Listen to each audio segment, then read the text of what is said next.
it was always just soccer's in my family's blood, so it's always going to be soccer. Yeah. But it wasn't forced in any ways. And to be completely honest, growing up, I always thought I was better than him. Like, respectful way, and I used to tell him that even when I was like 5 or 6. Gio, good to see you. Glad to have you with us. First of all, how are you boys enjoying Nashville so far? Yeah, thank you for having us. It's going good. Nashville is a cool city. Definitely, it's always nice to see Tim when we come into national team camp. So it's going good. What do you want us to do? Go on, Gio. Go on. No, I agree. It's been a good few days so far of training and just around Vanderbilt University. So we're walking around, having some fun. So yeah, it's good to be back. Joe, don't worry. I'll slip you that extra per diem when I see you next. Last meal. I got you. Yeah, I know. What have you had a chance to do, other than just kind of walk around? You guys have any other activities outside of the training and the meetings? You doing anything else around town? We're playing a lot of Rocket League. Yesterday we golfed. We played golf yesterday. How did golf go? I haven't had a chance to actually ask you too. I know you guys are competitive. We were good. We played a 2v2v2, but it was Walker was on his own because Zendejas was supposed to be his partner, but then Zendejas didn't show up. It was me and Gio, Weston and Brendan, and then Walker Zimmerman on his own. He drove down. It was a lot of fun. We played. No, but he drove like 40 minutes. And then we played $500 for against Brendan and Weston. I beat them. We played pretty good. Wasn't bad. You beat them. Yeah, why are you surprised? Well, I mean, I'm not. It is Weston, but yeah, Weston's terrible. Brendan played good. Brendan actually played good. Really? Yeah, he was actually sharp. Must have spent all that time in England. Did Weston pay up, or is he the kind of guy who says, "I'll get you down the road"? Well, Brendan paid Joe. I need to get my money from Weston. Wait, was it $250 a man or $500 a man? 500 a man. Holy. Yeah. So I need to get that money. But Tim, we wouldn't have done it if we didn't know like we automatically won. Like we never felt like we were down by bad. I think two at one point, and we were just the vibes. Yeah, it was still as we high never as felt ever. like we were not nervous at all. So you're saying it wasn't actually a bet; it was more a guarantee. Yeah, guarantee. It was like in the car, guarantee. Easy 500, and I think Brendan knew that, but Weston didn't. Yeah. And no, because Weston was dressed up the part. Like he's one of those that has all the gear and doesn't have any idea. Weston thinks he just won the FedEx Cup. They also the PGA Tour, I don't know, media came down and they brought like the actual FedEx Cup and no one was touching it, but Weston like picked it up and got all his like clammy hands on it. So the girls there's just like dusting the actual FedEx Cup off as we're playing. Yeah. Why does that not surprise me one bit? Like he just can't help himself. I don't know. It was actually sick though. Yeah. Well, there you go. There's another golf day on the U.S. national team. So. Weston seems to be the kind of guy who would treat the FedEx Cup like the Stanley Cup. He'd try to drink out of it or just, swim with it, do something crazy, right? Yeah. Yeah, I saw the lady who brought it in the background when he was holding it, just like so nervous. Yeah, she's like panicked. freaking out. Panicking. Yeah. Honestly, just panic face. Like she really was. It was actually. I felt bad for her almost. I felt bad for her. We were like 3 holes gone already, and she's still like dusting it off. Yeah, like trying to polish it off. She probably thought, "Oh, we're gonna take this completely. Like it's not going anywhere else now." She had to. She couldn't be taking it around the rest of the way. No. We didn't see it after that hole. Yeah. Just besides when she was. One of those decisions you regret the moment you actually get to the moment. Yeah, she was not happy. Now, you guys obviously are very chummy, and it would be easy to write that down to the fact that you're both the same age, you both play in Germany, but you've actually known each other for basically half your lives, right? Since you were, like 10 or 11 years old. Isn't that correct? Yeah. I mean, we played on the same team when we were 12 for the first time, but we played against each other when we were 9 or 10. In 9 or 10, yeah. And we beat them. Yeah, they did beat them. Oh, here we go. Here we go. He scored too, but I scored and he says I didn't score. It wasn't him, by the way. Okay, he said they lie about that. He didn't score. When I scored. I scored. Yeah, you didn't score. What are you talking about? I told you we lost. They did beat us. They had a way better team. See, Steve, do you understand why now I said, okay, we just have to have both of them? I don't think I've actually ever seen them separated. Oh, no, to be completely honest, this morning at breakfast was the first time I've seen them separated, and Gio was down there when I walked in. I was surprised not to see Joe. I went really early. I just had a bad night of sleep. That's the only reason why. What happened? Yeah. Sorry. I texted you. Yeah. Let's go down at 9. Yeah. See, they're always together.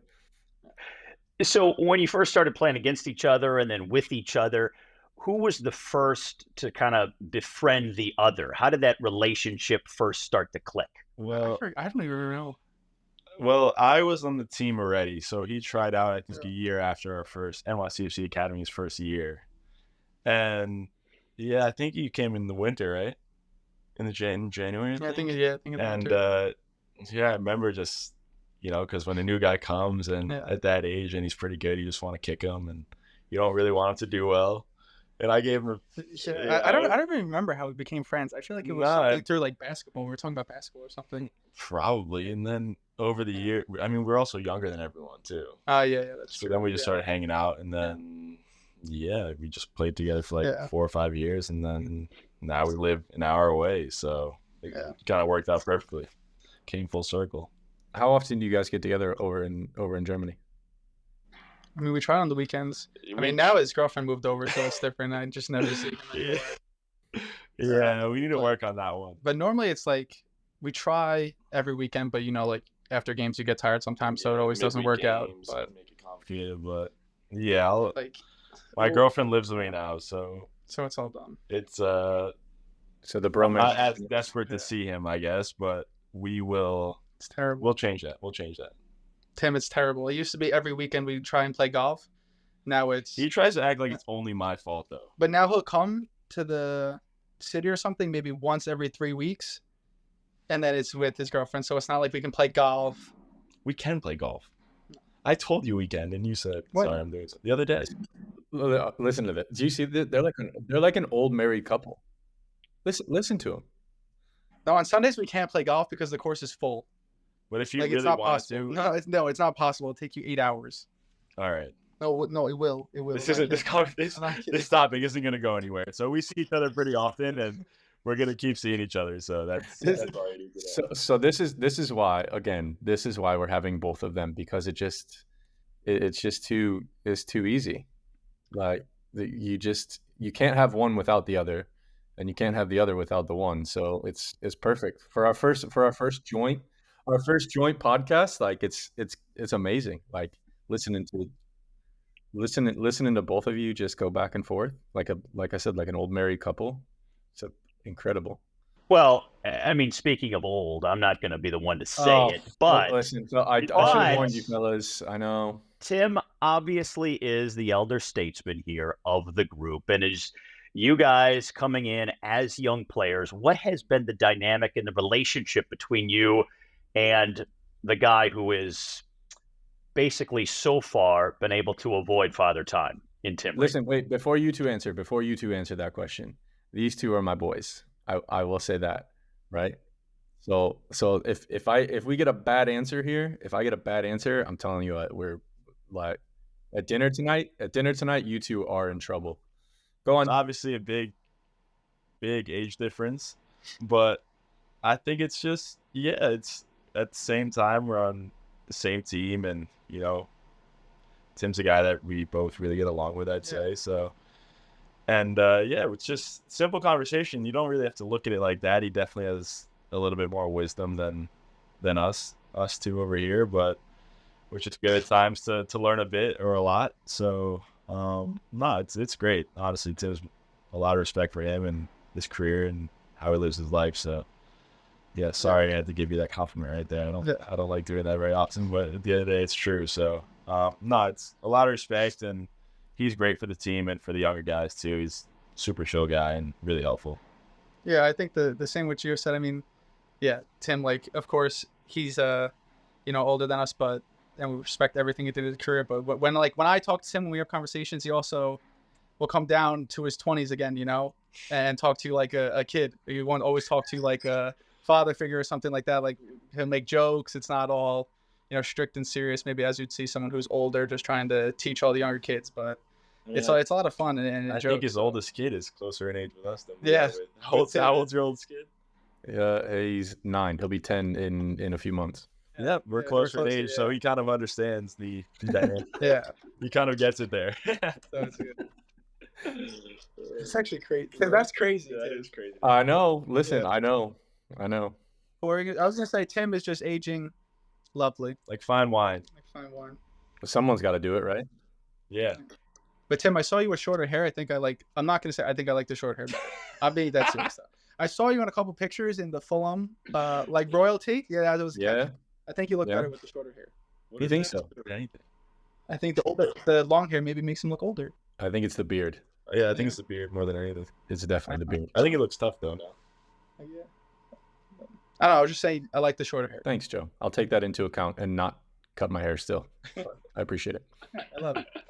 I've always wondered with the long hair. I mean, every day you're out training, you're sweating, you're playing. I mean, isn't just the maintenance a lot to deal with, Tim? I mean, isn't just the short hair easier? Why don't you just stick with the short hair? No, I mean, it's not really that big of a maintenance issue. The biggest problem I have is if I have to head a ball and the hair tie comes out, but that doesn't normally happen. So it's usually all right. Is there anything, guys, that Tim has come to you and you've been talking to him, and whether it's, I don't know, TikTok or language or certain slang that you say, all right, we got to introduce Tim to this, or maybe Tim isn't quite slick enough to get with that. Anything that's come up like that? I mean, I haven't noticed anything really. I mean, Tim still plays. He still plays in the Premier League, so he's still got young guys on his team, and I'm sure they keep him in the loop. But I haven't come across anything where I'm like, wow, Tim, you're old. I mean, the thing is that I see on a pretty regular basis is when he's just like on FaceTime with his kids, and one of them sounds like Joe's age. Yeah, he talks like Joe, and I'm like, sounds like he's talking like showing old, and he has his 9-year-old kid who's like, yeah, that's kind of, and of course the other ones too. But whenever he's on the phone with his kids, it's like really puts in perspective. Like he's up there. He's up there. With all due respect, but you're like you said, just trying to get away from father time. That's it. It seems like Joe, as a defender, kind of like you, Tim, learned from your ruthlessness and your clinical ability in terms of scoring last Friday. With that terrific goal, he clearly watched you against Palace last year. He watched you a few weeks ago in the Premier League. I mean, Joe, that's where you got it, right? I mean, could there be any other source? I mean, now that you say it, yeah, it's definitely got to be from Tim. I mean, I watch all the Fulham games. I see Tim in training, when it comes to national team, and he always does it on a daily basis. Even with 5v5 the other day, I think he maybe scored. Definitely didn't. I don't remember that. I remember that. Definitely didn't. Yeah, I think, like you said, I try to always watch Tim because he has so much experience, and to definitely learn. Obviously, Tim's a center back, and I'm an outside back, but still, you do similar things, and just to look at the experience and positioning that Tim does, it definitely helps me out a lot. And in all seriousness, take us through that goal you scored, because not only was it just a fabulous strike in and of itself, but it came at such a perfect time. You came on as a sub in the 79th minute. You score with just a few minutes in regulation left to go, and it was a point your team really needed too, right? Yeah, I mean, when you come in as a sub and you're losing, I guess the best thing, honestly, you can do is score a goal to obviously tie the game. So when the ball came to me in the middle, I knew there was honestly just one thing to do. I didn't really think to pass it or do anything else because, like you said, it was the 88th minute. So I did once I got the touch and just shot it. At first, I thought the goalie saved it, like he hit it over, because I fell at the time. So all I saw was him hit it with his hand. And then I realized, obviously, when the crowd went crazy, that it was a goal. But I mean, obviously, I was just so happy just to score a goal, I guess, especially for my first home goal, because my first one was against Wolfsburg, which was away. So to be able to do it with the fans was definitely a nice experience. Yeah, what was the celebration, though? I don't get it. No, I was going like this because, I don't know, a lot of media, I guess you could say, and stuff will only characterize me as a defender and say that it's just the only thing I could do was really defend. So to be able to show that I also do have attacking abilities was that's pretty much why I did it. Gio, why is that funny, Gio? Why is that funny? I honestly, I think it came out of more he just isn't used to scoring. No, I had that plan. You had that plan. I had that plan for 6 months. I'm the same. I have no idea. If I score, I have no celebration. That's I look like an absolute clown. I knew what I wanted to do. Okay, then I respect it. I respect it. Hey, okay. Other question from me, Joe. As a defender, do you enjoy coming on as a substitute, or do you not enjoy coming on as a substitute as a defender? And be completely honest. No, I feel so much more stressed on the bench than starting a game when I'm a defender, because the only thing, like I said, okay, scoring a goal is the only thing you can do good, but you have so much more negatives coming into a game as a defender than positives. Because if you let up a goal and you play 10 minutes, it's like the worst thing you can possibly do, and it feels so stressful every time you get on the ball. So I absolutely hate coming in as a defender. So you're another one of those defenders that says either start me or I'm okay. Yeah, I mean, pretty. I hate coming in as a defender. Listen, no, I'm in complete agreement with you. I'm on that same side. And just about everybody I talk to is the same. Like it's an awful situation to be coming into. But unless you're up like 3-0 and cruising, like then it's completely different. But if you're coming in up 2-1 or something, and all the team's doing is just Yeah. kicking long balls and just pressing and just going after it, it's even miserable terrible for attackers. Yeah, Come in when you're like one goal up. yeah, it's miserable. Yeah, but you're not like No, of course not. You know what I Still, mean? you don't want to It's lose the ball in midfield and then Yeah, they that's counter true. and score. Joe, what has the experience been like for you in Germany? The football, the culture, everything you've had to acclimate to. I think when I first moved over, it was during COVID, and obviously Gio was already there, so he told me a bunch about it and pretty much made me feel much more confident to move over. But now, as I've been there almost for 2.5 years, I live in a really nice city called Dusseldorf, so it's not much. Obviously, it's much different from home, but a lot of the people in this city speak English, so I definitely enjoy it. Obviously, the soccer is amazing when you're playing. You know, you can never complain. So yeah, I'm just really enjoying it. Gio, what or how? Well, obviously your dad is very well known within the U.S. setup, right? He played for the team. How have you dealt with that as his son? Like, were you comfortable forging your own path, or did you always feel like, oh, my dad played, I need to play? Nah, the thing that he was always amazing with was just letting me kind of do whatever I wanted. I mean, it was always just soccer's in my family's blood, so it's always going to be soccer.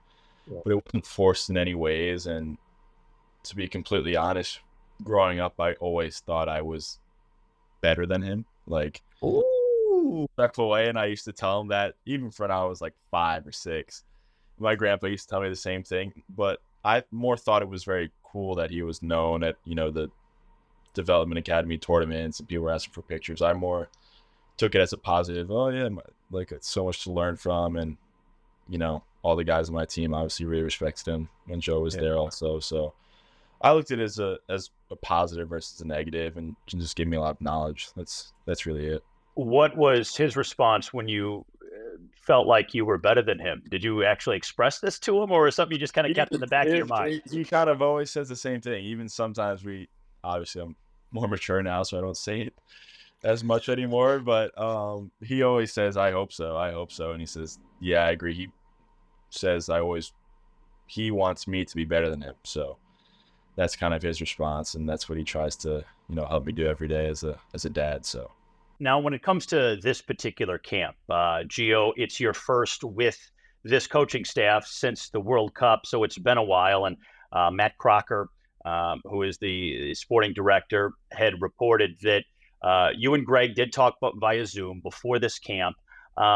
Given that, what was the response when you arrived at camp, and how's the relationship been, the dynamic since you arrived in Nashville with everyone?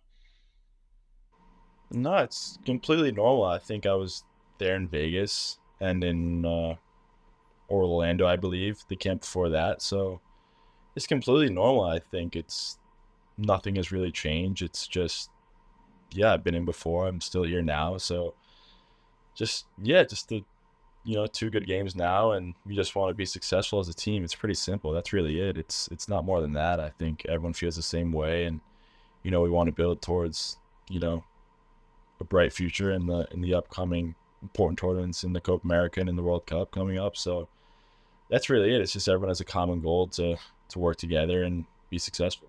As far as your role in the team, you can be so versatile that you can play central areas, you can play out wide, you can play as a winger. How do you like to be used? Like if you had carte blanche to set up your own type of structure, where do you think you can be most effective in the U.S. men's national setup?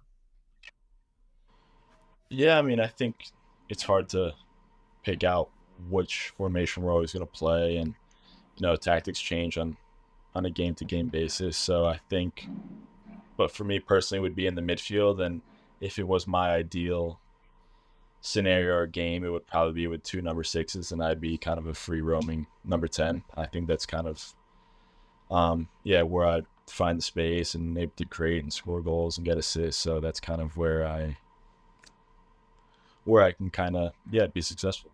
Because of injuries, you've obviously been on the shelf for a while, and it took some time for your leg to heal after the injury from last year in the Nations League. So for club and country, you haven't gotten a ton of reps. What's that been like, just trying to get back to full fitness and having to spend so much time on the sideline? Yeah, it's not easy. I think it's kind of, it's just hard. You really just want to kind of stay healthy, and sometimes it's just not that simple. I think in Vegas was a very unlucky one. Just, you fracture your fibula. It's really nothing you can do about it. You just get kicked really hard, and at the end of the day, you just got to kind of accept it and try to move on, which I've learned from the injuries in the past. So I think my goal now is just to try to stay healthy as much as possible, and then just focus on myself and work every day to get better. And then, when the chances come, which they will in the future soon, take them and try to show everyone what I can do. Do you make any adjustments, with the injuries to try and fulfill that goal of staying healthy, or do you kind of chalk it up to the fact that maybe it was just circumstance, you were unlucky, or are you actually changing what you do to try to stay healthy more?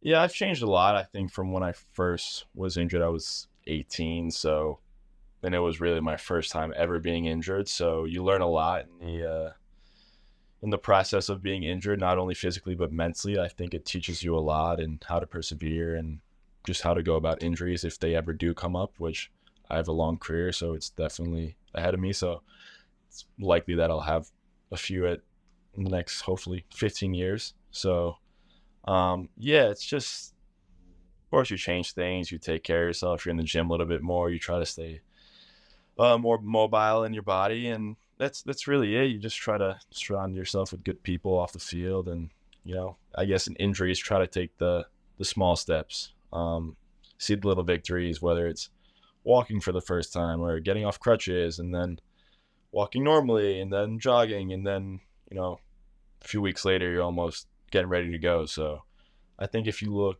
day to day and with injuries, I think that's the way to go for me. So you said mentally, you that's not just physically, it's mentally. For you personally, obviously you've had muscle injuries, but then you've also had the contact injury, right? Mentally, are those two different, or do you treat them the same? Completely different. I think the hamstring, I guess, season where I didn't play that much was more of why does this keep happening again? It's what are we not doing correctly, whether it's sleeping or food or gym or anything really. You just try to figure out and go to every little detail. Where this last one, where you fracture your leg, it's from someone kneeing you in the leg. It's, you just kind of have to accept it. It's nothing with your body. It's just 3-4 month injury. You just gotta attack rehab the same way though. But mentally, it's, the hamstring one was definitely more draining because we weren't really sure why it was repeating itself. So that was really frustrating, and it was also my first time being injured, so I really didn't know what to expect and how to go about these injuries. Where knock on wood, it doesn't happen, but if something like that happened again, I would be much more prepared just to attack it. And so it's, you just got to stay strong. It's pretty simple. Just attack it day to day and be ready to go. Given all that, what do you think you've learned the most over the last year or two? That's a tough question. I think, wow, it's a really tough question. I guess physically, like I said, all the things that can just help me in activating my body, and I just definitely became a lot stronger in the last 2 years. But I guess off the field, it's just, you learn things that you try to add into your rhythm, so it's not just training, coming home, sitting alone, playing video games. Try to get more healthy habits into your day-to-day life, whether it's going for a walk or, I don't know, reading something, or just trying to pick up on a new little habit. But other than that, it's just little things. Like I said, I'm only 20, and I feel like in the last 2 years I've gained so much more experience that I even try to give to younger guys here and the younger guys at Dortmund too. It's just, football's can eat you up and spit you out at times. So you guess ruthless business, which everyone knows, and you face it at some point in your career. So yeah, just try to really live day by day and enjoy the moment. I think when you're happy, for me personally, that's when I play best. So I just try to stay happy and keep my mind fresh, and then I'll let the rest on the field do the talking. So that's what gets me going. I'm jumping in, Joe. Same question, but your question is from the time you've moved over to now. What's the biggest thing, or the best thing that you've learned, A, about yourself, and B, about maybe playing the game and playing in Europe?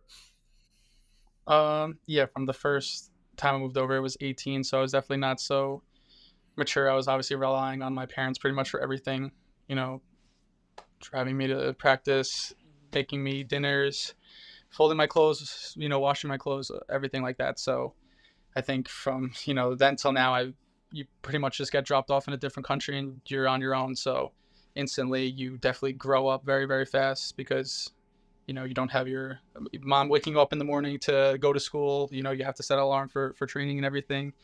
So I've definitely become much more mature with basically taking care of myself, and, knowing I don't need someone there to hold my hand every step of the way. So that was definitely the biggest thing I've learned in the last 2.5 years, was basically now I'm able to live on my own. Yeah, it's hard to pinpoint one thing. Yeah. It's just everything, right? Yeah, it's everything. You go from pretty much just having help with every single thing in your life to, of course, you still have help when you're overseas with FaceTime, and you have people surrounded that, will go out of the way to do everything for you. But it's just the little things in your day-to-day life that you don't even realize how much your parents do for you when you're over there. And as far as with the U.S. men's national team, for you, Joe, it's interesting. I've heard you say before that sometimes with whether it's tactics or structure, whatever the difference is going from club to country, that when you're with the U.S. men's national team, sometimes you find yourself maybe overthinking on the field, or not allowed to express yourself in the way you'd like it. Is that still true, or has that been improving? Where's that kind of stand overall in the process of trying to get to where you want to be? Yeah, I think at club and national team, there's a bunch of differences, but in the end, I think now, I feel much more integrated into the team, much more free. I can express myself. So I think, even in the final of the Nations League in the summer, I felt much more confident on the field, and I just feel much better. It feels more natural, more flowy. Since that. All right. Well, before flowy. These two. True love is flowy, as you guys have said. Those are going to be the sound bites, right? Before we let you go here, I want to ask you something that we try to ask a lot of our guests, and that is what you would change about the game. If you had that magic wand that you could change about the sport of football, you can only change one thing. What would it be? I mean, I think it would be cool, instead of giving out a yellow card, maybe they just have a, like in hockey, where you go out for 2 minutes or something and you're down a man for maybe 2 minutes. Maybe something like that would be really cool.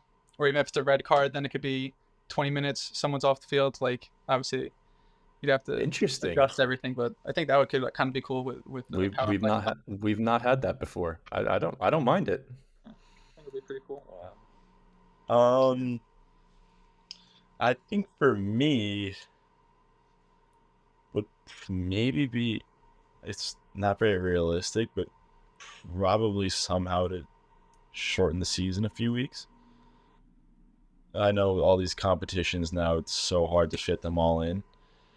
But I think if we got an extra, if you look at the sports in America and the breaks they have, I think if we just got, instead of 3 to 4 weeks, I think 5 to 6 or 5 to 7, I guess. I think that would do a lot for our bodies. And yeah, I think nowadays you see the amount of games that are coming. I think some teams play sometimes 60 games in a season. That can't be healthy for anyone, I guess. So I guess kind of the reduction of the amount of games and the reduction of, or the increased amount of time of vacation, I guess. Not by a lot, just a few weeks on both sides. Good luck with that. I mean, they're probably going to add more games before they, take them away, right? Because there's money to be made, right? I let you go real quick, though, because I do want to ask you about this, because you guys are so chummy. You have such a great relationship. One good story about the other. Pretend you're at the other's wedding. You have to stand up and you have to make the speech and tell the story about the other that somebody doesn't know. What story will you tell at the other's wedding? It's always, I can always think of a million when I don't get the question, but once you get the question, I have one. Go on, let's hear it. Go on, Gio. Joe's right. gonna miss out. This is bad. Party. Yeah, I think you remember. Okay, so we were just to start, we were, I think, 12 or 13 at this time. And we were younger than everyone on our team, and we were roommates. For some reason, they put us together as roommates, the two biggest clowns, the two youngest. So on the last day, when the season was done, we had a bunch of oranges in our room. And I don't know who started it, but one of us, I think I threw one at you first. I remember. And for some reason, we had like 20 oranges in our room. I don't know how they got there. Don't ask me, but I threw an orange at him, and I think it hit him. And then it just started a whole orange war. So there's two beds, and we're on the opposite sides of the room, and we were just ripping at each other, and if we'd miss, you'd see all this orange splatter on the wall. So the next day, or 2 days later, the hotel calls our admin at the time and says, like, what were you guys doing, and blah blah. And my best friend, one of his good friends too, Nico Benalcazar, took the hit for us, saying, yeah, I should have controlled it better, sorry. Like, he was the captain. I mean, if he was the captain, we loved him, but I mean, if you would have saw the amount of stains on that white wall, I kind of feel bad. Yeah, that's crazy. I kind of feel bad. And we would do the same things though with water bottles, where we would throw water bottles across the room. So we were crazy. Yeah, we were crazy. Like the floors were soaked sometimes when we would leave. So in terms of the question, how have we like grown up? Also, I think we don't throw oranges or water bottles at each other anymore across the room at national team camps. Now it's more video games. A typical pillow fight was just not enough. Yeah, no, yeah. Clearly not. Some other teammates would join in too. Sometimes you have 6 guys just throwing water bottles at each other. There was also one time at a national team camp, John Tolkien, who plays for Red Bulls now, he was sleeping, and we took like a whole toaster in the room and just put it on top of him. We took the other mattress and we just put it on top of him. Oh, yeah. So when we were at these camps, he was sleeping through everything. We put a trash can on him. Yeah, I think I'm so. Yeah. I'll tell another Joe story, I guess, if he doesn't want to tell one about me. But. So one year in the NYCFC Academy again, we lost our last game of the season, like playoffs, when we were out. Or no, we lost in the group stage, but it meant we were in GA, statistically was it GA out. I think it was GA Cup. Yeah. We lost the second game, so we were out. Mm-hmm. And we had this recovery place. Really nice place in Dallas. I'm not sure what the name is. Yeah, like the top one. Yeah. The top end one. And there were ice baths outside. And everyone was very angry and, pretty pissed. And I'm kind of like walking over and like out of the corner of my eye, I just see like Joe just start running towards the ice bath with everyone in it and just does this huge cannonball. And all the water comes out. And our athletic coach at the time absolutely reamed him. He made me go back to the hotel. The hotel isn't far, so he made him go walk back to the hotel right away. I still have videos from that. I still have videos from that. The thing was, this place that we did the ice baths at was, like I said, like one of the most high-end places, and they were letting us go there, like to use their facilities and stuff. So there are other people. They were just normal the athletic trainer asked us one thing. He was like, please just be respectful and don't do anything stupid. Like, we're all, I don't know, 15 or 16 at the time. 10 seconds later. And then, yeah, just ran into the 10 seconds later, all the water in the ice bath is out. None of the, yeah. I mean, that's typical of 15, 16-year-olds, right? Like, you tell them, oh, don't do this. Well, of course you're going to do it. Yeah. You know that having kids. I know that, though. Trust me. Yeah, I know that.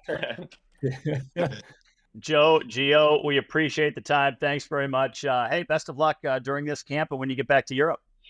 Thank you. Thank you for having us.